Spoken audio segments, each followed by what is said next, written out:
Hello again, guys. This is Sleek Buccaneer with another theory on the Mummy trilogy. If you haven't seen my other two theory videos on this franchise, I'm not going to pressure you into seeing those because I will repeat the most important points of those theories as it relates to Rick O'Connell. In fact, I would only encourage you to watch the theory video I previously made about Ardeth Bay.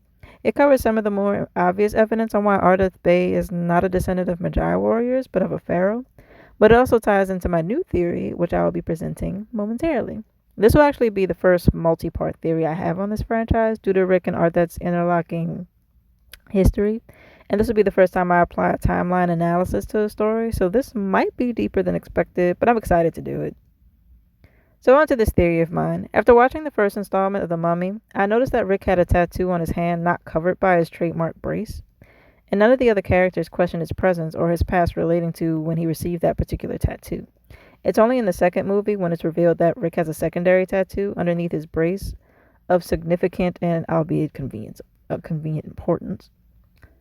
Alex is the first to mention that Rick's second tattoo is the same as the carvings on the wall in the Temple of the Scorpion King's bracelet. And this is the same place where Evelyn is beginning to recall her past as Nefertiti, guardian of the bracelet. Ardeth is the next and the last person to mention that Rick's secondary tattoo is related to the Medjai, which I mentioned was split into separate groups for some unknown reason. And Ardeth also recites an oath that sort of activates Rick's recollection of his past as an unnamed warrior, an executioner of gods or those of godlike power. At this point, I started thinking, if the tattoo underneath Rick's brace was such an important mark, why wasn't the first mark on his hand between his thumb and index important also? I would think Evelyn would have all sorts of questions for Rick if he had Egyptian markings on his person, and the running joke is that he's clearly American and doesn't care. But she was a devout researcher of ancient Egyptian. She would want to know more about the man who somehow knows how to get to Hamunaptra after only having been there once. And I mean, I get that some people are just generally good with directions, especially if it's a straight shot to one destination. But Rick said himself in the first movie that his whole garrison marched halfway from Libya into Egypt to find Hamunaptra, which location-wise is some distance away from Thebes. That's not a 2-mile walk. If you're in the middle of Libya and you march from there to Cairo and then from Cairo to Thebes and from Thebes to some random spot in the middle of the desert, you must have walked hundreds of miles by that point. In fact, from Al-Fuqaha, I might have pronounced that wrong, but I think it's Fuqaha, Libya to Cairo, Egypt, that's 17 days worth of a march alone, not counting days of rest or taking a boat or speaking to locals for shortcuts. And the fact that Rick hollers out to Benny and says, "You're on the wrong side of the river," means that his troop crossed over deserts, rivers, and different resting points to get to Hamunaptra. That's a lot to remember. Only a cartographer would know that much. And the best example I can probably give of what I mean by this is Craig of the Creek. It's a kid's show, yes, but you follow Craig as he constructs his maps of the creek. For a child's map, it's actually pretty detailed. It shows where other civilizations are, like the Cardboard City and the Underground Candy Club. The reason why I'm saying it would be impossible for someone to remember extensive traveling like that, even if you were a soldier, is because I believe Rick has actually traveled back and forth to Thebes before. In fact, I think he was looking for something himself in those deserts. He wasn't looking for gold. He wasn't looking to be the next big-time explorer. He wasn't looking for Hamunaptra. He wasn't looking for Amsher. He wasn't even looking for the other British troops during the World War. I believe he was looking for the man or woman who marked him. The reason why he was searching for them was because of the first mark he received. The first mark on his hand, I imagine, happened when he was younger. Meaning, unlike Evelyn, Rick has already started seeing visions of his past or came into contact with the Medjai during his childhood. I'll go so far and say that Rick and Ardeth both went through a traditional coming-of-age task as Medjai, but at different ages. Ardeth was chosen to be the last pharaoh to give the Medjai purpose in the modern age, and Rick was chosen to be the punisher of those who misused the power of the gods during a time of great conflict. But how can we make sense of this, though? So let's take a good look at that mark between his fingers. If you get a chance to visit this website, it's called www.innerself.com. There's an interesting line in the article of tattoo placement that almost fits into this theory perfectly. It pretty much says, karma from a previous life experience will inspire you to place a tattoo on a particular body area.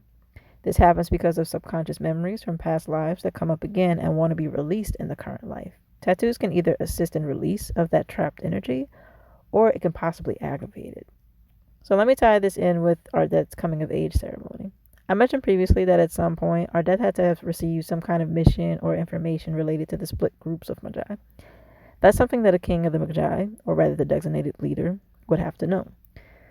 I'm assuming that Rick and our death are somewhere around the same age. There might be some discrepancies there. But either way, someone from the Medjai of a distant group must have started seeing visions of their own past, and in the same way that Nefertiti was chosen to guard the bracelet of Anubis, that same person must have woken up to find a new executioner of sorts. The Medjai that performed the Hamdai curse on Imhotep must be the most spiritual of the group, and they perhaps are the ones that left to the West world to continue a different, more powerful lineage than the Medjai of the East world. That would explain the words Ardeth had spoken to Rick. Ardeth was told that another group had traveled as far west as the history of Egypt had traveled, and that if he wanted to contact the Medjai from the west, he merely needed to recite this oath. Now, Rick was a child when both tattoos were put on him, but I'm assuming that another type of cult had taken him from his parents and performed this awakening ritual on him. He must have started seeing visions of his own ancient past, and that particular cult released his ancient power by slapping both tattoos on him. At some point, one of two things could have happened to Rick. He either had been returned to his family with some trauma plaguing him, which is why he sleeps incredibly lightly, tends to avoid learning about history, and will reach for just about anything related to protecting himself or protecting himself against something that would startle him otherwise. Or maybe the cult kept him and trained him to fight up until he was 18 and sent him off to enlist in the army.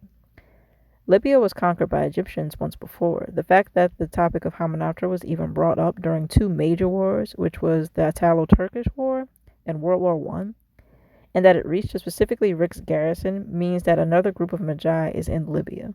So far, the Medjai have split off to America, Libya, and Egypt in that case. The Libyan Medjai had to have told Rick to proceed with caution to Hamunaptra and maybe warned him of the watchful tribes overlooking the mountains.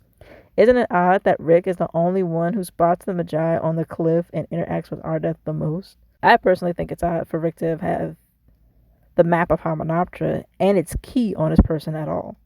Where could you possibly find that particular key in the catacomb of a tomb with all of its traps? Only a Medjai would know where it is or how to find it, especially if you don't want someone from the past to be resurrected. My guess is when he entered the region of Hamunaptra and went into the city with his garrison, his ancient past woke again, and the mark on his hand must have matched a secret place there where he found that key. Well, guys, I will stop here. There's more secrets to be uncovered for this movie, I'm sure. And I'm thinking there might be a way to figure out where all of the subgroups of Medjai are actually lingering. If you have ideas or theories of your own that you want to present to the community, by all means add to it and inspire us.